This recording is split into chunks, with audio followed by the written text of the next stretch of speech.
الفقر يحاصر العالم. عصف الشتاء القارس بجميع مدن العالم، حاملاً معه موجات تضخم عنيفة وأزمة طاقة غير مسبوقة. أطاحت الأزمة بالأكثر ضعفاً.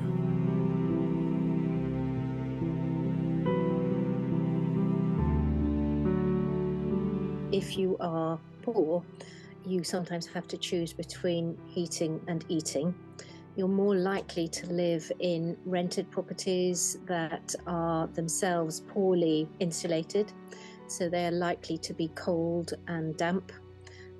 And we definitely know that cold and dampness increases the risk for people who have underlying chronic conditions. Je pense qu'il faut nous préparer tous à ce qu'elle dure. L'été, le début de l'automne seront sans doute très durs. 648 مليون فقير حول العالم يصارع للبقاء على هامش الحياة.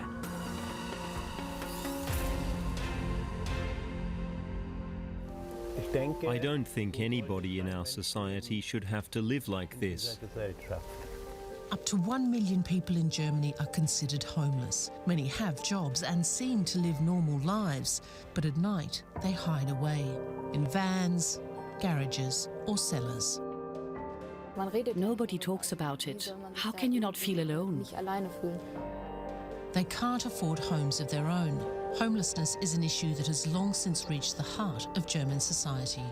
ارتطم فقراء العالم بكارثة تلو الأخرى تركتهم غير قادرين على مواكبة زيادة الأسعار. 71 million more people are facing poverty. That's according to a new UN study. It says it's the consequence of soaring food and energy prices unleashed from Russia's war in Ukraine. Households are scrimping, charities are scrambling for donations, and families are under pressure. La précarité, c'est carrément ça en fait. On est tout le temps en danger, on est en danger d'être mis à la porte parce qu'on ne peut pas payer le loyer, on est en danger de ne pas avoir assez à manger, on est en danger de, si jamais, mais le moindre truc qui casse la machine à laver, le four, un ordinateur, le téléphone, c'est un stress incroyable pour essayer de remplacer ça, on doit attendre. Et l'autre sentiment, c'est les ambitions, on n'en a pas, quoi. On n'en a plus, on n'en a quasiment pas. Là, mon ambition la plus folle, c'est d'essayer d'économiser pour avoir un camion. Parce que je ne pourrais jamais avoir d'appartement avec mon statut. I'll give you an example. Last night, my wife spent an hour trying to glue my daughter's school shoes back together because we can't afford to buy her a new pair. I mean, I'm 65, I've worked all my life, and we can't afford £20 for a pair of shoes. Cuando trabajé en una fábrica, recibí algo así como 1.050 al mes. Solo de renta pago 730. Cuando restas la renta, cuando restas el abono transporte, cuando restas la energía, cuando restas el agua, cuando restas el cole de las niñas, no queda nada. Así de simple. Y hemos intentado acceder a diferentes recursos que establece el gobierno, como por ejemplo el ingreso mínimo vital, y siempre nos encontramos en un limbo. ¿En qué tipo de limbo? Pues que siempre hay un requisito que nos excluye. La mayor dificultad que tenemos es el tema energético. En los inviernos pasamos mucho frío, y sencillamente no nos podemos pagar la calefacción. Todo constituye una dificultad cuando no se tiene lo suficiente. Llegar aquí a España, una tierra que desde lejos uno ama, y ver que la situación es tan difícil, nosotros nos vemos sin futuro. أصابت أزمة الطاقة العالم بالشلل ودفعت بالفقراء إلى مرتبة أكثر فقراً. Donc, il y a un travail qui est fait, ce qui est légitime par le gouvernement, pour préparer un cas extrême, qui est en effet la nécessité de couper l'électricité pendant quelques heures dans la journée si on venait à en manquer. The war in Ukraine continues to push fuel prices across the US to record highs. I don't even think $100 is going to get me half a tank. The national average jumping 8 cents overnight to $4.25 per gallon. يتحدث الخبراء عن أسوأ ركود اقتصادي في عام 2023. It's hurting so bad because you can't make anything. The fares remains the same, but you're spending more on gas. Ravinder is still nursing this year's seedlings at home until he can begin cultivation, which may need to be by hand. He says the fuel shortage is compounding a disastrous government decision last year to ban chemical fertiliser imports. It was supposed to save money and protect Sri Lanka's dwindling foreign currency reserves, but the country is now paying a high price.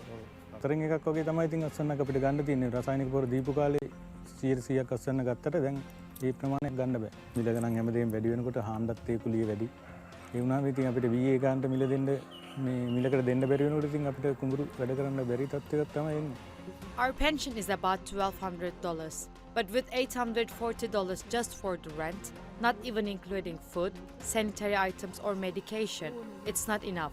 That's why we also get the so-called basic pension on top of it. It took them 3 years to finally apply for the additional state benefit and also to go to a food bank. But Irene says they prefer going to supermarkets, even if it means counting every penny. But inflation has spiked by more than 10% over the past year, which means their choices are increasingly limited there too. What's left to cut down? We don't even eat much. We have breakfast and 1 meal a day. I cook myself because anything else would be unaffordable. The couple say it's not the life they had imagined for themselves after working for decades. It is frustrating. I have worked 45 years without a break, the majority of it on night shifts, partly 52 hours a week. I thought my pension would be enough, but unfortunately that was not the case. The big worry, keeping her awake at night, is her new energy bill, which has just doubled. You go in your account and it's £253 for one of the month. Can you afford that?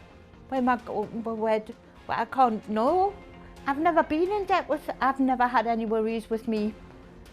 Any bill. Are you worried about any of this? Really worried. Yeah. I don't want to burden my family. My daughter comes once a fortnight for something to eat and she has to bring food. لا يفرق الفقر بين ضحاياه، التهديد يطارد الجميع والمعاناة تحاصر الكل واليأس يدق أبواب العالم بلا رحمة.